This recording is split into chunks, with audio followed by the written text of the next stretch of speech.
Okay, let me get this started here. Oh, I love you, computer. Okay, and I want to go... Okay, well, alright, so please excuse my appearance here. I didn't quite have time this morning to take a full, wash and style my hair after trying to get out the door this morning. Anyway, so we're looking at how traits are inherited, okay? So how they're passed on from parent to offspring. I really like this cartoon here. Come on, the suspense is killing me. Which one is ours? So here's the parents obviously trying to find out which one is their baby. Anyway, it's kind of funny. Okay. So again, like you see in this family tree or pedigree here of The Simpsons, that we're talking about traits that are being passed on from parents to their offspring and to the next generation. Okay. Again, we're talking about inheritable traits or inheritable variation. Okay.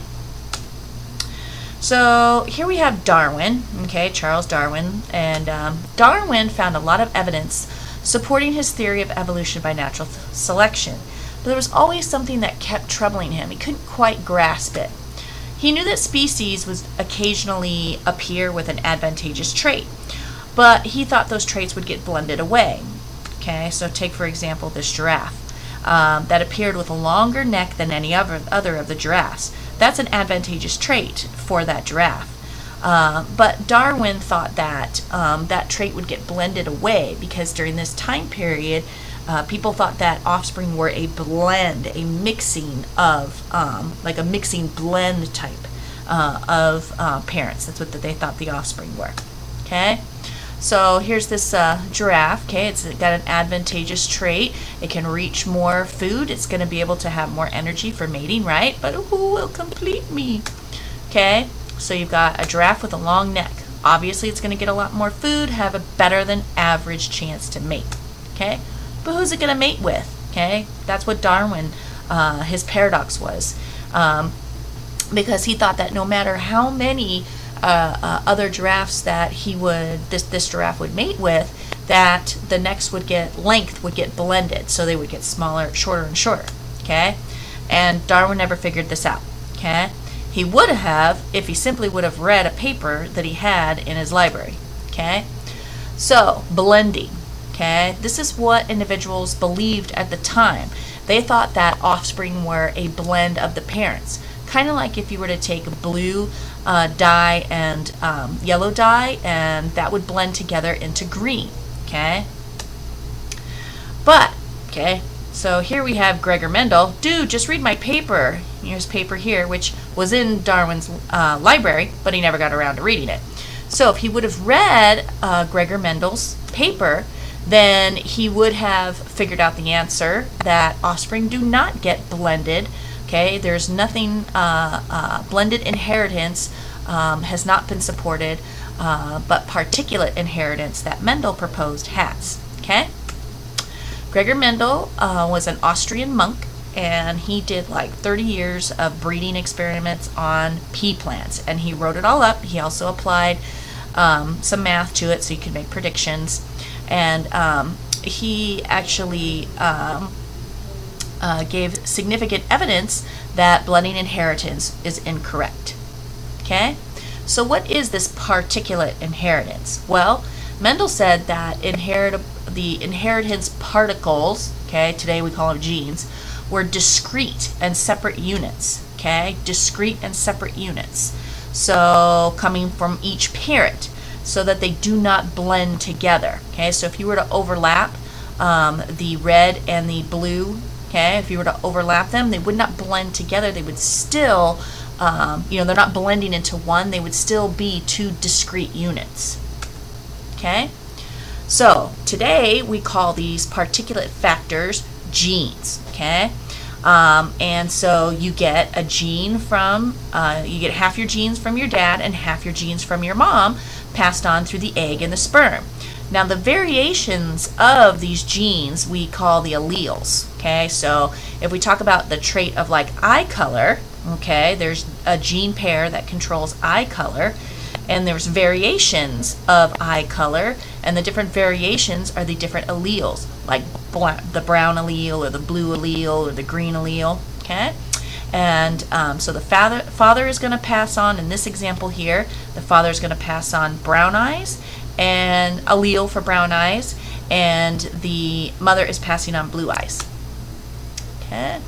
So once this connection was made between Mendelian genetics, this made Darwin's theory of evolution much more greatly strengthened. So evolution in genetics, is there a mathematical model that can show that evolution occurs in the population? Yes, there is. It's called the Hardy-Weinberg equilibrium. So you can apply math to this, and we will, not a whole bunch, so don't get freaked out when we get to evolution.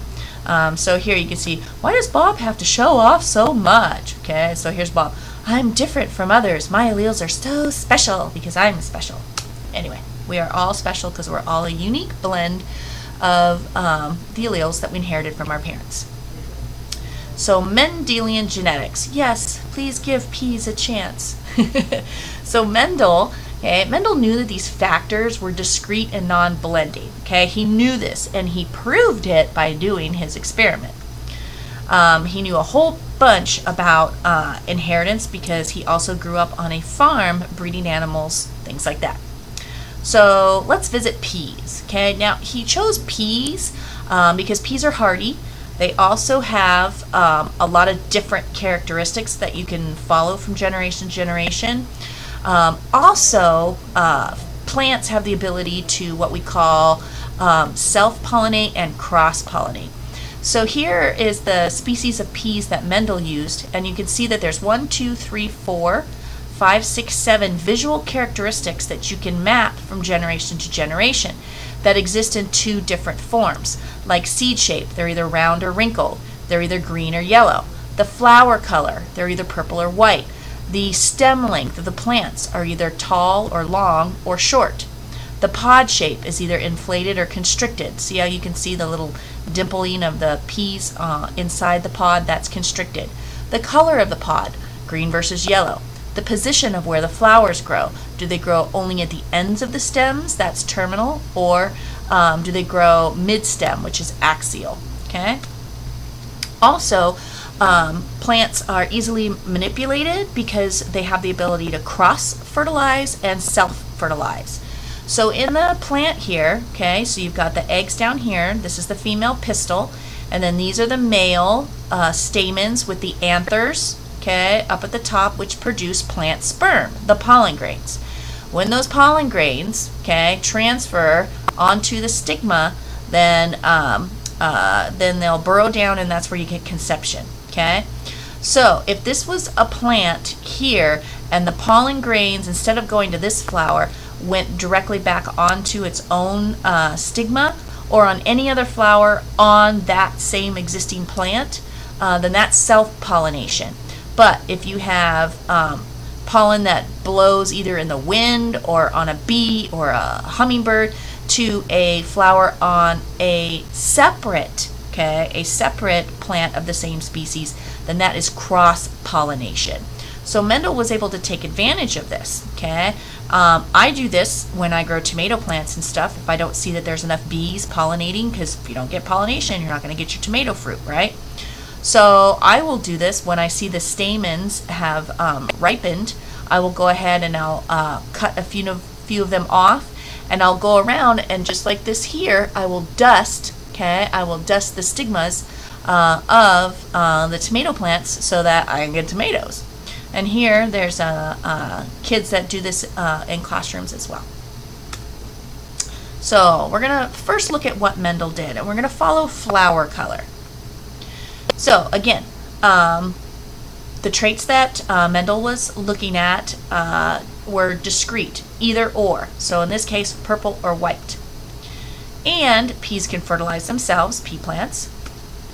So he first established what we call true breeding or purebred white flowering plants. So he allowed the white flowering pea plants to self-pollinate themselves, and he would weed out any offspring that grew up purple and then just keep allowing them to self-pollinate until he had parents that only gave white flowers. And he did the same thing with a purple flowering one. So he got true breeding, purple producing plants and white producing plants. He called them true breeding. Okay, so once he took those purebreds and crossed them, okay, what happened? Okay, so there's your purple flower, there's your white flowers. So when he crossed a true breeding white flowering plant with a true breeding purple flowering plant, what happened? Okay, this is what happened. All right, so what he did was, to ensure that they didn't self-pollinate themselves, only cross-pollinating, sorry guys, he did a little castration here. He removed all of the male pollen-producing portions of the flowers, and then would only cross-pollinate. So this ensured that he was cross-pollinating and not getting any self-pollination. So he did that, he transferred it, by using a little brush. And then when the seeds, okay, he harvested the seeds, and then he planted the seeds, and so here's your parents, and then the first generation, when they grew up, they were all purple, okay? All the offspring came up purple, white disappeared, okay? Now, in order to make sure that this wasn't a fluke, Mendel did this over and over and over again, and purple always disappeared, okay? Always disappeared. We'll get to that later, okay? All right, so again, okay, prevent self-pollination, cross-pollinate, and all the offspring turned up purple, okay? So true breeding parents, all the offspring turned up purple, okay? So then what he did is he thought, well, white disappeared. What's going on there? So he allowed the purple flowering plants of the F1 generation, the kids, okay, he allowed them to self-pollinate themselves, okay, the flowers. That's not inbreeding when we talk about plants, okay? And what happened is that in the next generation, the F2 generation, he got the reappearance of the white flowering plants, but only in the ratio of 3:1. So for every 3, or 75% of the offspring of the F2 generation produced purple flowers, 25% produced white. So white reappeared. Again, he repeated this over and over again. Purple always showed up in the F1, white disappeared, and then white reappeared in the 3:1 ratio in the F2. So from this, Darwin said that, Mendel said that there is a dominant allele. Okay, dominant allele. All right, so this this comic is just kind of funny, the dominant gene. It's representing a whole chromosome, but a dominant gene would just be one gene on that chromosome. Okay, but it's still funny. So a allele that is dominant, okay, that's the form of the variation that you only need one, and the presence of one, and it will dominate, or that's what the plant will be. So what was dominant with the flower color? The one that dominated in the F1 generation. So purple was dominant to white. Okay. All right. Now the recessive is the one that's not expressed in that F1 generation. So in the case of Mendel's flowers, white is recessive to the dominant purple. So you only get the recessive shown in the absence of the dominant. So when you guys watch the video from the Amoeba sisters, okay, so hairless was recessive, whereas, okay, if I go back,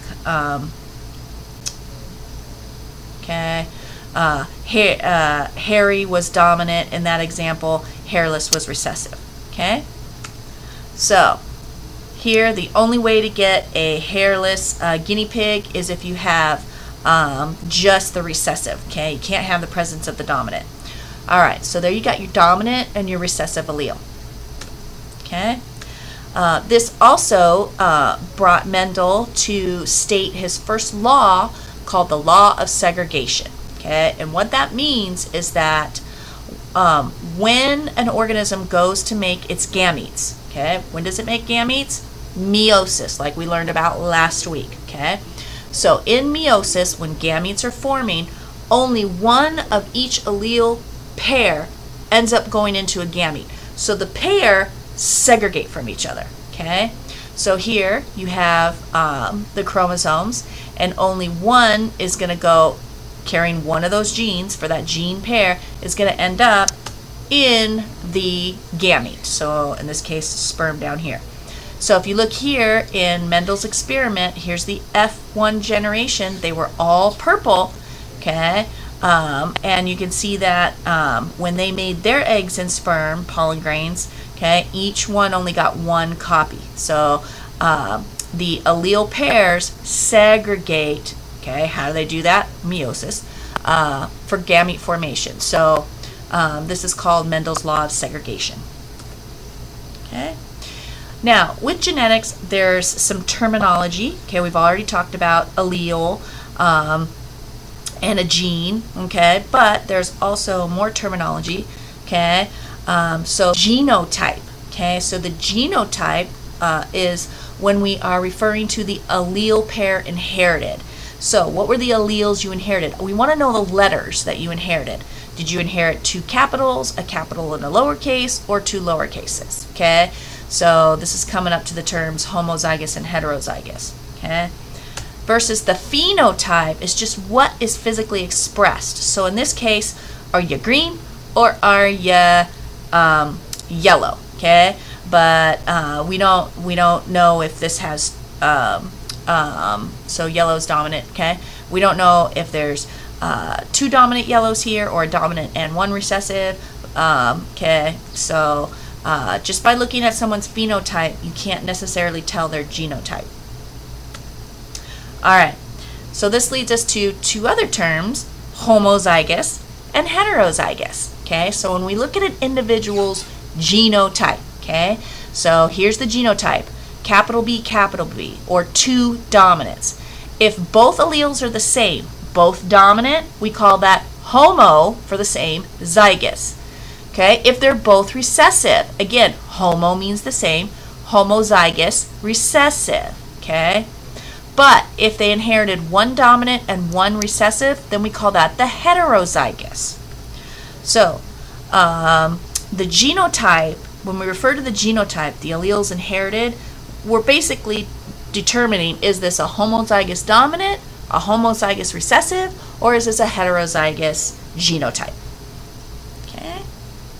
This is, so again, it's the allele pair inherited in the zygote, that's why it's called zygous, okay, at conception. So an example of this is the ability to roll your tongue or not, okay? So you can either do it or you can't, and it's genetic. And as you can see here in 1940, a famous geneticist noted that 70% of the European ancestral are able to roll up the lateral edges of their tongue. 30% were unable to, okay? Now, just by looking at the picture here, you say, oh, okay, this is they're a tongue roller and tongue rolling is dominant. So that's their phenotype. Dominant phenotype, recessive phenotype, okay? But can you tell what this individual's genotype is? You can't tell whether they're homozygous dominant, big T, two dominants, or is this a heterozygous individual? Okay, one dominant, one recessive, okay? If they're going to be recessive, okay, with their phenotype, the only way they can be is if they're homozygous recessive.